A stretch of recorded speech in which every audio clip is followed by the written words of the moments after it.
저는 경남 함양에서 구급대원으로 근무하고 있는 38살 여성입니다.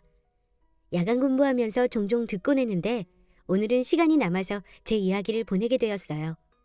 저는 원래 간호사로 근무하다가 출산 이후 남편의 적극적인 지원으로 구급대원으로 이직을 하게 되었고 초등학생 아들이 한 명 있습니다. 제가 일이 바쁘다 보니 시간이 될 때마다 친정엄마가 아이를 돌봐주고 있으세요.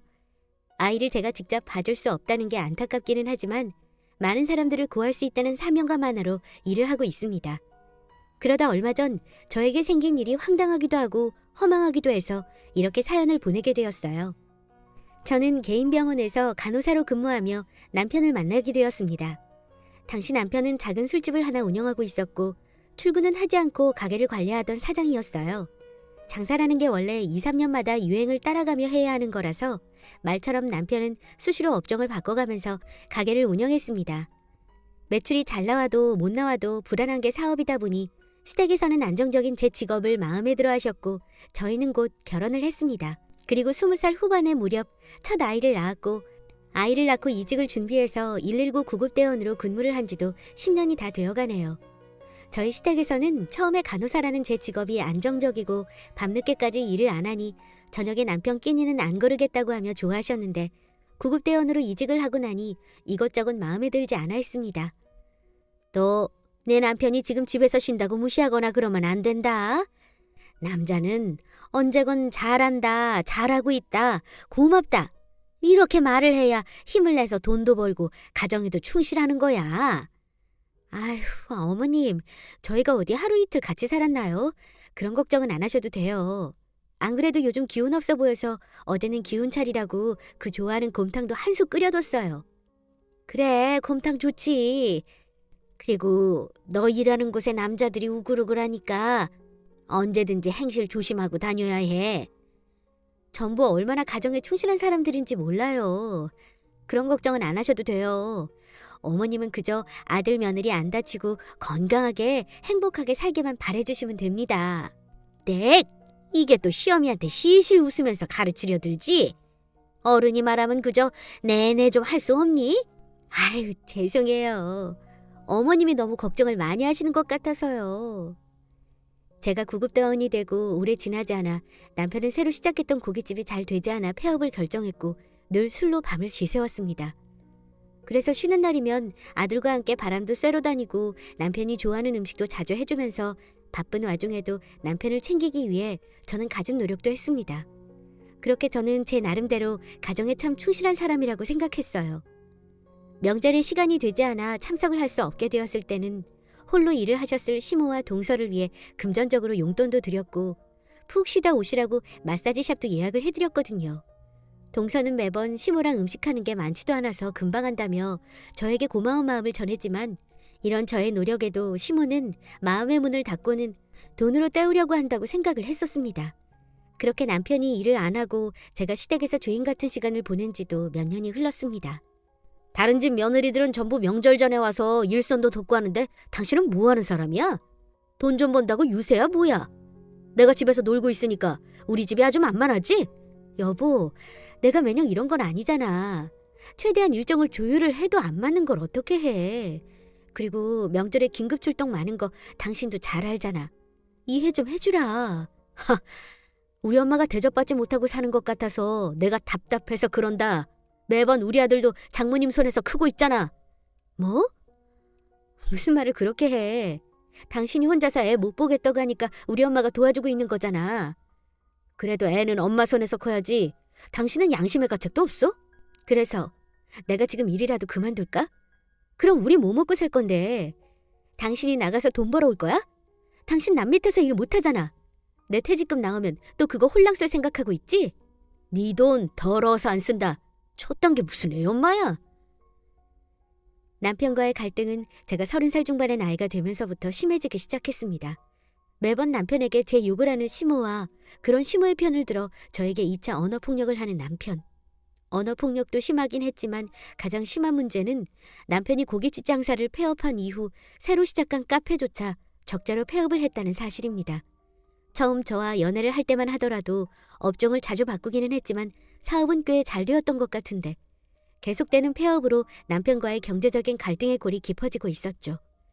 저는 그래도 가장이라면 나가서 아르바이트라도 해서 돈을 버는 게 맞다고 생각을 했지만 남편은 다른 사람 밑에서 일을 할 수 없는 인간이었습니다. 그러다 보니 저는 계속 교대 근무로 일을 해야 하고 남편은 애도 안 봐주니 친정엄마가 안쓰러워서 손주를 봐주기 시작했어요. 그런 친정엄마에게 저는 시원하게 용돈도 한 번 못 주는 인생을 살고 있었습니다. 남편은 제가 하는 말은 모두 바가지를 긁는 말이라고 하면서 나지만 어디론가 나가버리기 일쑤였고 저는 혼자 아등바등하며 지내고 있었는데 시모가 웬일로 제가 근무하는 곳 근처에서 기다리고 있다고 하더라고요. 저는 다른 동료들에게 양해를 구하고 카페로 나가게 되었고 그 자리에는 화가 나 보이는 시모와 그 곁에 착 붙어서 앉아있는 남편을 보게 되었습니다. 대낮에 두 사람이 함께 저를 찾아왔다는 사실부터가 썩 유쾌하지는 않았는데 제가 앉기도 전에 시모는 제 얼굴에 차가운 물을 확 하고 뿌렸고 남편은 그런 모습을 뻔히 보고 있더라고요. 너 어디 할 짓 없어서 내 남편을 내 아랫사람 취급을 해? 어머님이야말로 지금 며느리 일하는 곳까지 와서 뭐 하시는 거예요? 너 애 보고 나가서 아르바이트라도 하라고 했다면서 막노동이라도 하라고 했다며? 네, 그게 왜요? 제가 이 사람 혼자 먹여 살린 지가 지금 몇 년째인 줄 아세요? 한 집안의 가장이면 일말의 책임감이라도 있어야 하잖아요. 그리고 왜 그걸 지금 저한테 화를 내세요? 제가 와이프로서 못할 말이라도 했나요? 앞으로 너 절대로 내 아들한테 뭐라고 하지 마라. 내 아들 곧 새 장사 시작할 테니. 네? 또 장사를 시작하겠다고요? 저희 이제 그런 돈도 없어요. 헛바람 그만 넣으세요. 내가 내 아들한테 투자할 거다. 그러니까 너 다시 한번 내 아들한테 큰 소리 내면 그날로 너 이 집에서 쫓겨날 줄 알아. 돈 좀 번다고 네가 뭐라도 되는 것처럼 생각하지 말라고. 참나. 그리고 일어나는 시모의 곁에서 남편은 한마디도 하지 않고 나가버렸습니다. 일을 하다가 정말 날벼락을 맞은 거죠. 그리고 그날 저녁 밤늦게 돌아온 남편은 그동안 본인이 서럽고 힘들었다며 이야기를 하더군요. 마치 본인이 돈을 못 버니까 사람 대접을 안 해주는 것 같았다고 하면서요. 어처구니가 없었죠. 그럼 제가 몇 달도 아니고 몇 년씩이나 돈을 벌 생각이 없는 사람한테 어떻게 해줘야 했을까요? 일자리를 같이 알아봐주고 정 안 되면 아르바이트라도 해서 돈을 모으라는 게 그렇게 무시하고 못할 말을 한 건지 저는 도저히 이해가 안 돼서 정말 몇 시간을 싸웠습니다. 싸움의 끝에 남는 건 없었습니다. 그저 다음 날 아무 일이 없던 것처럼 각자 일을 했어요. 그리고 2달 정도 지나서 정말로 남편은 시모와 함께 새로운 장사를 시작했죠. 사무실이 밀집해 있는 곳에서 감자탕 가게를 오픈했더군요. 저는 제가 시댁에서 모욕적인 일을 당하기는 했지만 그래도 남편의 장사가 잘 되어서 가정의 작은 보탬이라도 되기를 정말로 바라고 바랬습니다. 그래서 저는 쉬는 날이면 남편과 시모의 가게에 가서 함께 일을 하며 시간을 보냈고 남편이 오롯이 일에만 집중할 수 있도록 집안일과 육아는 제가 전적으로 도맡아서 했습니다. 1년 정도가 지나서 드디어 가게도 자리를 잡아서 안정적인 매출이 나오기 시작했어요. 남편은 매출이 잘 나오기 시작하면서부터 예전에 긍정적이고 자신감이 넘치는 모습으로 돌아왔죠. 쉬는 날이면 아이를 잘 돌봐주시는 저희 친정엄마께 고맙다고 하며 드라이브라도 함께 가자고 하고 맛집도 가면서 오랜만에 사위 노릇을 했습니다. 솔직히 남편이 딱 집안의 가장으로 자리를 지켜주니 그 이후로는 저도 마음적으로 힘들 게 없었어요. 제가 하던 일 열심히 하고 아이와 함께 잘 놀아주고 맛있는 음식을 준비하는 게 전부였으니까요. 남편도 이러한 저의 마음을 알아주듯이 마치 연애 초반으로 돌아간 것처럼 때때로 예상치 못한 선물로 저를 기쁘게 해주기도 했습니다. 여보, 이게 뭐야? 생각해보니까 당신한테 너무 소홀했던 것 같더라고. 너무 오랜만에 주는 것 같네. 이러니까 정말 연애할 때 같다. 당신 요즘 일도 열심히 하고 더 부지런해진 것 같아서 너무 보기 좋아. 그동안 당신이 고생 많았지. 이제 내가 정말 잘할 테니까 당신은 나만 믿고 열심히 일해. 자부심 갖고 일하는 거 정말 멋져. 이게 다 당신이 도와준 덕분이지. 이직 자리 알아봐주고 공부라도 하라고 지원해줬던 거 지금 생각하면 참 고마워. 나 정말 당신한테 부끄럽지 않은 남자가 되도록 잘할게. 저희 친정집에서도 이제야 남편이 정신을 차렸다고 하며 기뻐했고 시댁은 여전히 저에게는 퉁명스러웠지만 남편과 저의 관계가 원만해졌으니 더 바랄 게 없었죠. 그리고 그 다음 해에 정말 말도 안 되는 일이 생겼죠. 그날도 저는 야간에 대기실에서 근무를 서고 있었습니다. 밤에 대기를 하다가 출동 상황이 발생하면 바로 나가는 것인데 그날은 평일 저녁이라 유난히도 조용한 날이었죠. 새벽까지도 출동 신호가 없어서 쪽잠을 자고 있었는데 갑작스럽게 새벽 4시에 한 모텔로 출동을 하게 되었습니다. 신고를 한 사람은 그 모텔의 여사장이었고 발을 동동 구르며 상황을 설명하기 바빴습니다. 아까 저녁쯤에 남자 혼자 숙박을 하고 간다고 했는데 휴대폰은 계속 울리지. 안에 문은 잠겨있지. 혹시 무슨 일이라도 생겼을까 봐. 내가 무서워서 문을 못 열겠어. 네? 저녁부터요? 아, 그래요. 지금도 화가 계속 와서 옆방에서도 시끄럽다고 난리예요. 내가 겁이 나서 못 들어가겠으니 안에 좀 봐줘요. 모텔에서 극단적인 선택을 하는 사람들이 있다 보니 이러한 이유로 신고를 하는 경우도 종종 있기에 저는 문을 두드리고 안으로 들어가겠다고 소리를 지른 후 조심스럽게 비상키로 문을 열었습니다. 찌그덕 문을 여는 순간 테이프가 뜯어지는 듯한 불쾌한 소리가 났고 저는 동료들과 함께 모텔 안으로 들어갔습니다. 모텔에 들어가자마자 후덥지근한 공기가 불어왔고 이내 바닥에 나뒹굴고 있는 술병들이 보였어요. 낯익은 전화벨 소리를 들으며 침대로 다가간 순간 저는 너무 놀라 소리도 지르지 못하고 바닥에 주저앉아 버렸습니다. 침대 위에는 남편이 누워 있었거든요. 떨리는 손으로 바닥에 떨어진 휴대폰을 주워서 전화를 받았더니 반대편에서 한 여자가 찢어지는 듯한 목소리로 소리를 지르며 이야기를 했습니다. 훈규 씨, 왜 이렇게 전화를 안 받아? 우리 헤어진 거라고 내가 말했잖아. 사람 신경 쓰이게 하지 말고 집에나 가버려. 누구세요? 누구신데 남의 남편한테 이 시간에 전화를 하세요? 네? 아, 죄송합니다.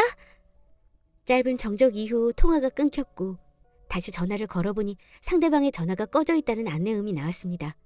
저는 침대에 차갑게 식은 채 누워있는 남편을 보고 그 자리에서 엉엉 울고 있었습니다. 그리고 주변을 돌아보니 침대 주변으로 10개가 넘어 보이는 연탄불과 문이라는 문에는 전부 청색 테이프로 구멍을 막아둔 모습이 눈에 보였습니다. 이미 확인을 해볼 것도 없이 남편은 세상을 떠난 상태였습니다. 저는 멍하니 제 손에 남겨진 휴대폰을 보다가 조금 전 통화했던 그 여자가 누구인지를 확인해야겠다는 생각에 휴대폰을 다짜고짜 뒤져보기 시작했고 바로 알 수 있었어요. 조금 전 통화한 그 여자가 내 남편의 상간녀라는 것을요. 어림잡아도 연락한 기간은 1년이 넘어 보였고 앨범에만 들어가도 그 여자의 얼굴을 확인할 수 있었죠. 2019년 4월 2일. 오늘 같이 먹을 스파게티 너무 맛있더라. 우리 남편은 매번 한식만 먹자고 하는데 훈규 씨랑 놀고 있으면 내가 20대로 돌아간 것처럼 너무 좋아. 이렇게 특별한 하루를 보내줘서 고마워요. 다음번에 만날 땐 내가 더 근사한 거 많이 사줄게. 훈규 씨 와이프는 이렇게 매력적인 사람을 두고 어떻게 매번 출근을 할까? 나였으면 진작 일 때려치우고 매일 붙어 있었을 것 같아. 항상 너무 고마운 우리 훈규 씨. 내가 정말 많이 사랑해요. 2019년 7월 24일. 오늘 여행도 너무 좋았어. 똑똑한 우리 훈규 씨는 어떻게 딱 주말에 다른 사장님들이랑 워크숍을 한다고 이야기를 했을까? 덕분에 산도 보고 들도 보고 바다가 보이는 예쁜 숙소에서 둘만의 시간을 보낼 수 있어서 너무 행복했어. 집으로 들어가는 길마다 우리가 함께한 시간을 적다 보면 일기를 쓰는 것 같아서 나중에 보면 엄청 재미있다. 훈규 씨는 통화를 좋아하지만 나는 이렇게 글로 쓰는 게 더 좋아. 우리 다음 달에도 재미있는 곳에 놀러 가요. 참 사랑이 넘치는 커플이었습니다. 그리고 그 문자의 시기가 남편의 장사가 잘 되고 남편과의 사이가 유독 좋았을 시기라는 게 더 황당하고 화가 났습니다. 그리고 이어지는 문자에서 저는 왜 남편이 그렇게 어이없이 세상을 떠나게 되었는지 알게 되었어요. 비교적 최근에 온 문자에는 그 여자가 이별을 통보하는 내용이었거든요. 이 부분은 대화가 이어졌던 부분이라 문자의 내용을 대화체로 좀 적어볼게요. 훈규 씨, 남편이 둘 중에 한 사람만 선택하라고 하더라고. 내가 아무리 훈규 씨를 좋아하지만 내 자식까지 버릴 수는 없을 것 같아. 미안해. 우리 여기까지 하는 게 좋을 것 같아. 그게 무슨 말이야? 이렇게 일방적으로 통보를 하는 게 어디 있어? 나는 절대로 너랑 못 헤어져. 매번 술독에 빠져 사는 그 인간이랑 이혼을 하고 차라리 나랑 살자. 내가 너 아무것도 안 하고 살게 해줄게. 이러지 마요, 훈규 씨. 훈규 씨도 가정이 있잖아. 우리 그냥 여기까지 하는 게 서로 좋을 것 같아. 처음 가게에서 아르바이트를 하러 갔을 때부터 훈규 씨랑 훈규 씨 어머님이 너무 잘 대해주셔서 훈규 씨 와이프가 얼마나 부러웠는지 몰라. 하지만 나한테는 내 가정이 있어. 그러니까 우리 여기서 멈추는 게 맞는 것 같아. 여기서 우리 끝내지 못하면 정말로 우리 남편이 무슨 짓을 할지 몰라. 나 당신 남편 안 무서워. 내가 왜 무서워해? 약한 여자한테 술 먹고 소리나 지르는 그런 인간을. 흥규 씨 지금 너무 흥분한 것 같으니까 내가 나중에 다시 연락할게. 그동안 마음 좀 정리하고 있어요. 정리하고 말고 할 것도 없다니까. 우리 일단 만나자. 그리고 이후 답장은 상간녀의 남편이 보낸 것 같아 보였습니다. 가정 있는 여자한테 그만 좀 찝쩍거리소. 내가 한번 봐준다고 했으면 적당히 정리를 하면 되는 일인데 왜 이렇게 일을 크게 만들려고 하는지 이해가 안 되네. 어이, 사장님요. 저 본 적 있죠? 우리 와이프가 거기서 일한다고 해서 내가 밥도 먹으러 가고 포장도 해서 우리 직원들 사준 거 알고 있지요? 당신 와이프 밤에 힘들게 구급대원으로 일한다면서요. 그래서 그런 와이프가 자랑스럽다고 하더니 오박 씨는 뒤에서 다 까고 있는 게 남편이 돼서 할 일이가? 그 자랑스럽다는 와이프랑 양쪽 집 어른들한테 당신이 가게 직원이랑 바람난 놈이라고 소란 비우기 전에 적당히 있으소. 여기서 한마디만 더 했다가는 내가 정말로 확 퍼뜨려버릴라니까. 내 얼굴에 침 뱉기 싫어서 참고 있으니까 남자가 돼서 남들 보기 부끄럽게 살지 마소. 그 이후 남편은 답장을 하지 않았고 그 여자와 짧은 통화 기록만 있었습니다. 그리고 최근에 받은 듯한 내용도 상간녀의 남편이 보낸 것 같았는데 등록이 되지 않은 번호로 내일 다 퍼뜨리겠다 이렇게 와 있었습니다. 문자를 받은 날이 오늘이었고 남편은 그 여자를 향해 마지막 문자를 보내뒀더군요. 지선아, 너는 나에게 계속 헤어지자고 말을 하지만 그게 진심이 아니라는 걸 알고 있어. 우리는 헤어질 수 없고 나는 너를 잊을 수도 없는 사람이 되어버렸으니까. 서로를 얼마나 불쌍하고 가엾게 여기는데 우리가 어떻게 헤어질 수 있겠어? 제발 나에게 마지막 기회를 줄 수 없겠니? 오늘 우리가 자주 오던 M모텔 204로 와준다면 난 세상 사람들에게 손가락질을 받더라도 너 하나는 반드시 지킬 거야. 어차피 오늘이 지나면 내 인생도 끝이야. 네가 오지 않는다면 더 이상 나에게 내일은 없어. 그러니 제발 돌아와줘. 그 자리에서 한참을 휴대폰만 보고 있으니 저는 비집고 나오는 웃음을 참을 수가 없더군요. 최근 남편이 계속 기분이 좋지 않길래 저는 제가 할 수 있는 온갖 맛있는 음식들을 준비했었고 혹시 기분이 안 좋은 이유가 장사가 안 돼서 그러는 것일까봐 지인들에게 부탁해서 매상까지 두둑히 올려줬는데 그 이유가 고작 상간녀와의 이별 때문이었다니. 기다리던 상간녀는 오지도 않고 강경하게 헤어짐을 말하고 당장 내일이면 내연남의 남편이 모든 걸 퍼뜨려버리겠다고 말을 하니 무서웠겠죠. 저희 남편은 그런 인간이었으니까요. 꼭 큰일을 앞두고는 바보같이 뒤에서 숨어있는 게 이 인간이었습니다. 그래서 모든 사람들이 본인에게 손가락질할 것이 무서워서 술을 5병이나 먹고 극단적인 선택을 한 것 같았고요.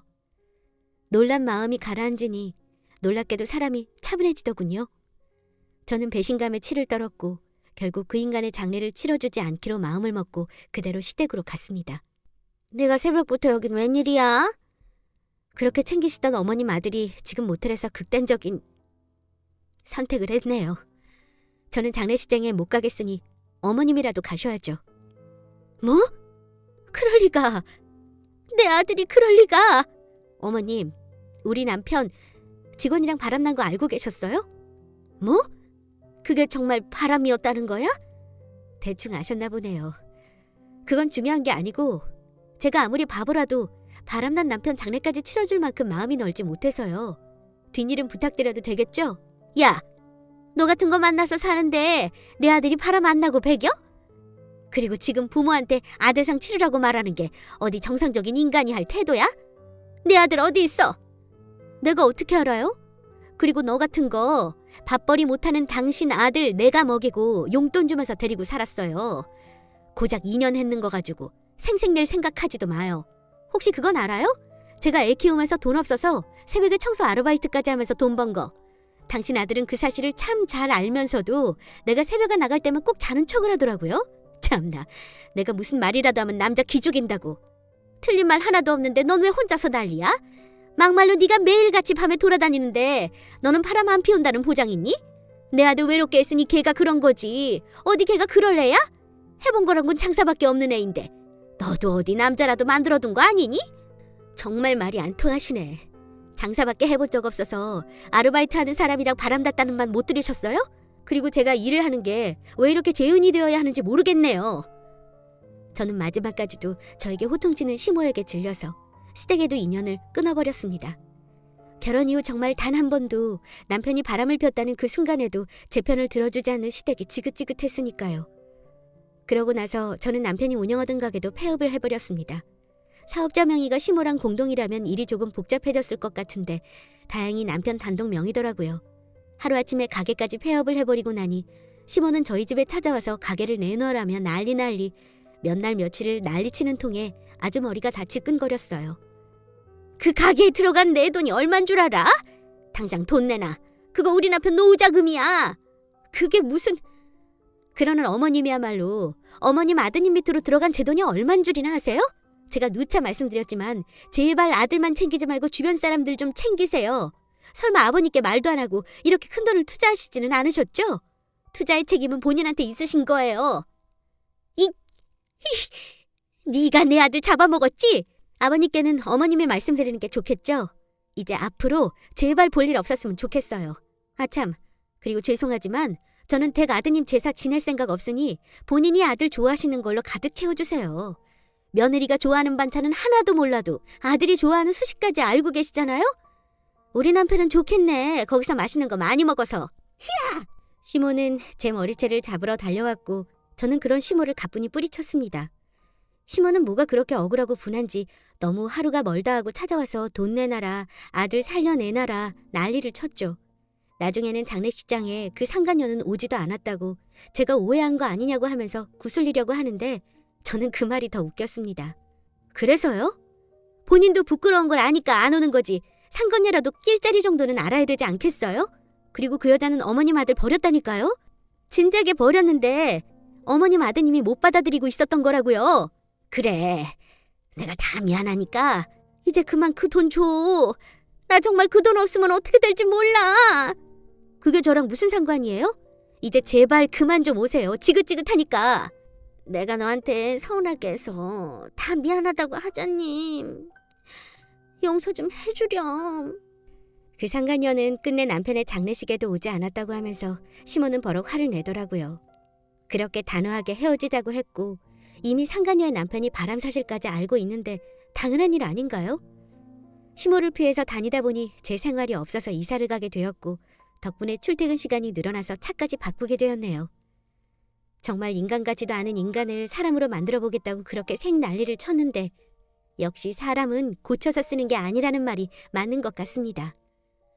옛말이 틀린 게 하나 없는 게 사람이 갑자기 변하면 죽을 때가 된 거라더니 딱 바람 피우기 시작하면서부터 저한테 잘해주려던 그 모습들은 지금 생각해도 기분이 더러워요. 그리고 제가 시댁 식구라면 다 싫어하는데 그나마 동서랑은 말이 통하는 편이라 지금도 종종 연락을 하고 지내는데 얼마 전 시모도 시부의 노후 자금에 손을 댄 것으로 이혼을 당했다고 하더라고요. 도련님네 가서 살려고 해도 워낙 시모가 저희 남편한테 편애가 심했던 터라 도련님도 절대 안 된다고 말을 해서 지금은 어느 원룸에서 기초생활 수급 돈을 받아서 쓰고 있다고 합니다. 여러분도 사람이 갑자기 바뀌면 의심부터 하고 보세요. 혹시 아나요?